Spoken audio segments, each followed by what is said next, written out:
नमस्कार, आप देख रहे हैं फर्स्ट बिहार झारखंड। चुनाव आयोग लगातार कोशिश ये कर रही है कि चुनावी प्रक्रिया को और बेहतर बनाया जाए और पारदर्शिता इसमें शामिल की जाए और ट्रांसपेरेंट हो, लेकिन लगातार सवाल भी उठने लगे हैं। आपको बता दें कि राहुल गांधी जो नेता प्रतिपक्ष हैं, अभी उन्होंने सवाल उठाया है जिस तरीके से वेबकास्टिंग को लेकर गाइडलाइन आई। पहले जो है इलेक्शन कमीशन ने गाइडलाइन दिया कि सारे जो बूथ हैं, इलेक्शन जो वोटिंग बूथ हैं उस पर जो है वेबकास्टिंग की जाएगी। जहां पर इंटरनेट नहीं है, जहां इंटरनेट की कनेक्शन नहीं है, वहां पर वीडियोग्राफी के माध्यम से ऑप्शनल किया जाएगा। वहां पर भी वेबकास्टिंग, जैसे इंटरनेट की जो लाइव फुटेज होती है उसके माध्यम से वो करनी है।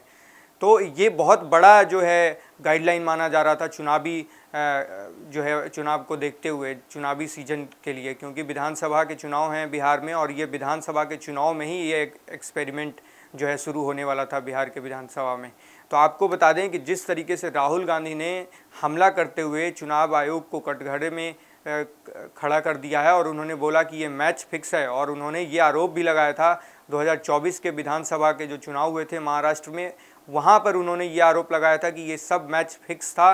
और जिस तरीके से ये बहुत बड़ा आरोप जो है राहुल गांधी ने चुनाव आयोग पर सीधे सीधे डायरेक्टली उन्होंने लगा दिया था कि ये चुनाव आयोग अंदर अंदर खेल कर रहे हैं और मैच फिक्स है सारा। और भी कई बहुत तीखा हमला राहुल गांधी ने बोला। आपको बता दें जिस तरीके से लगातार जो गाइडलाइन चुनाव आयोग की आ रही है उसमें ये बहुत अहम माना जा रहा था कि वेबकास्ट अगर होता है तो पारदर्शिता जो है वो बढ़ेगी, क्योंकि जो कैंडिडेट्स जिनको डाउट रहता है कि अंदर में क्या चल रहा है या कोई गड़बड़ी तो नहीं हुई, कोई फर्जीवाड़ा तो नहीं हुआ, वो आगे जाकर वो कोर्ट में जाकर या फिर जो उनका जो लीगल तरीका है उसके माध्यम से वो इसका फुटेज देख सकते हैं या ले सकते हैं। और वैसे भी इसकी फुटेज जो है वो लाइव जो है टेलीकास्ट किया जाता है, इलेक्शन कमीशन करती है। और इलेक्शन कमीशन वैसे अपने इंटरनल जो चीज़ों के लिए निगरानी के लिए ये करती है, जब कंट्रोल रूम में इसका फुटेज जाता है बूथ से तो ये भी वहाँ से निगरानी की जाती है कि कोई इस पर जो है अवैध गतिविधि तो नहीं हो रही है, कोई संदिग्ध मामला तो अंदर में नहीं चल रहा है।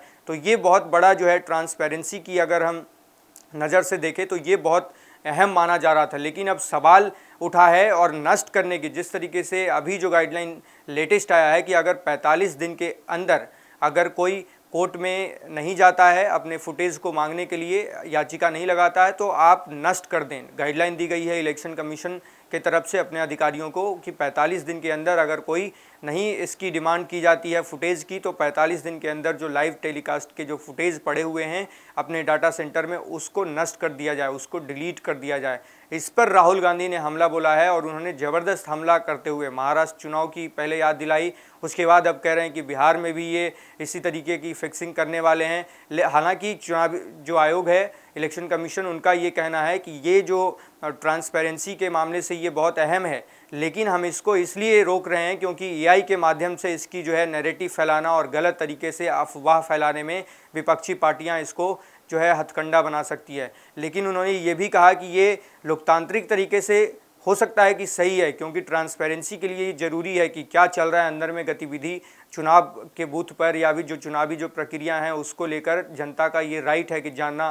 क्योंकि जिस तरीके से गाइडलाइन है सुप्रीम कोर्ट का, उसको भी अगर हम माने तो यही गाइडलाइन है कि उसमें ट्रांसपेरेंसी और बेहतर होनी चाहिए। लेकिन जो अपनी जो बात कही है इलेक्शन कमीशन ने, वो ये कहा कि एआई के माध्यम से या फिर और मॉर्फ करके या किसी इमेज को एडिट करके ये गलत तरीके से नैरेटिव फैलाया जा सकता है, और इसका सबसे बड़ा जो नुकसान है वो जनता को होगा।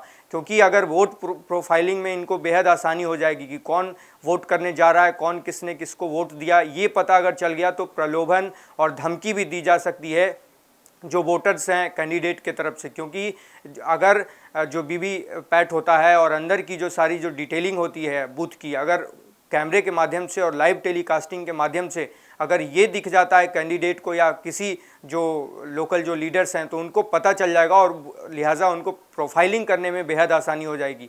वो पकड़ लेंगे, वो पता उनको चल जाएगा कि किसने किसको वोट दिया, किसने क्या किया। तो ये इलेक्शन कमीशन का ऐसा मानना है। इलेक्शन कमीशन ने जवाब देते हुए, राहुल गांधी को जवाब देते हुए ये बताया कि अगर हम ऐसा करते हैं तो ये गड़बड़ हो सकता है, इसमें जो है जनता को डर, भय, प्रलोभन जो है बढ़ सकते हैं। इस मामले अगर हम ऐसा करते हैं तो इस मामले से जो है प्रलोभन बढ़ सकते हैं, लिहाजा इलेक्शन कमीशन ने इसको रोकने की कोशिश की है। आपको बताएं पिछले ही 2-3 दिन पहले इलेक्शन कमीशन ने ये कहा था कि हम अब फुल्ली जो है लाइव टेलीकास्ट करेंगे, हर एक बूथ से जो है वो लाइव टेलीकास्ट किया जाएगा, यानी कि इंटरनेट के माध्यम से लाइव फुटेज जो वीडियो के होते हैं अंदर के जो बूथ के जो उसके बूथ के अंदर क्या चल रहा है, बूथ के अंदर किस तरीके से कार्य प्रणाली होती है, कैसे ऑपरेटिंग होता है, वो सारी चीज़ें वो हैं वो लाइव टेलीकास्टिंग करने का गाइडलाइन आया था। लेकिन अब उसको जो है रोक लगाने की कोशिश की जा रही है।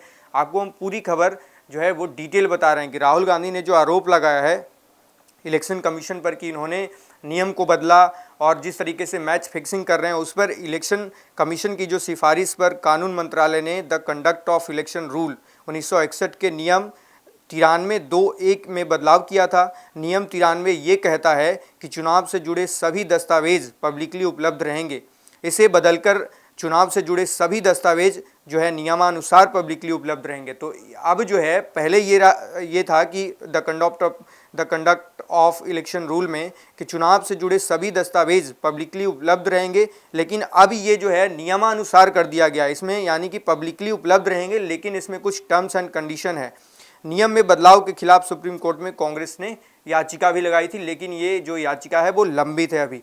और भी हम हम पूरी खबर बता रहे हैं कि इलेक्शन कमीशन ने इस पर क्या कहा है। उन्होंने कहा है कि वीडियो जारी करने की मांग के बीच जो है मतदान केंद्रों की फुटेज सार्वजनिक करना निजता के खिलाफ है, यानी कि राइट टू प्राइवेसी के खिलाफ है और इसका हनन है। यह मांग विपक्षी दलों की ओर से भले लोकतांत्रिक हित में दिखे, लेकिन इसका मकसद गलत नैरेटिव फैलाना है। आयोग ने चेताया कि इससे किस मतदाता ने वोट डाला और किसने नहीं डाला ये पता चल जाएगा। तो आप अंदाज़ा लगा सकते हैं कि पहले किस तरीके से गाइडलाइन आई, 45 दिनों के अंदर फिर नष्ट करने की भी गाइडलाइन आई कि अगर कोई कोर्ट में नहीं जाता है फुटेज मांगने तो 45 दिन के अंदर जो फुटेज जो पड़ा हुआ है, जो डेटा पड़ा हुआ है, उसको नष्ट कर दिया जाए। और अब जो है नेता प्रतिपक्ष राहुल गांधी ने भी इलेक्शन कमीशन को कटघरे में खड़ा कर दिया। वो लगातार हमला बोलते रहे।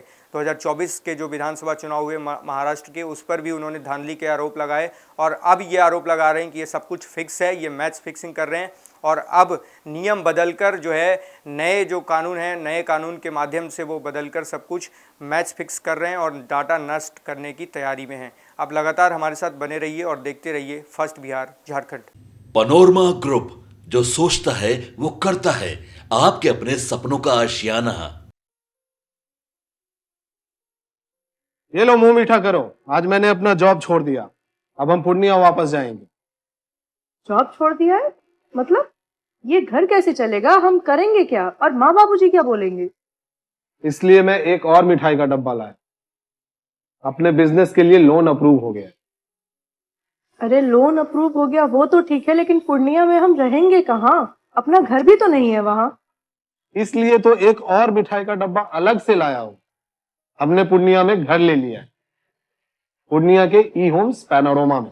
पूर्णिया में पैनोरमा ग्रुप लेकर आए हैं ई होम्स पैनोरमा। बड़ा घर, आलीशान जिंदगी और अत्याधुनिक सुविधाओं के संग। अरे अब क्यों मुंह मीठा करवा रही हो? क्योंकि हम घर वापसी जो कर रहे हैं। घर वापसी की खुशी पूर्णिया में ई होम्स पैनोरमा के संग। E Homes Panorama, luxurious lifestyle redefined.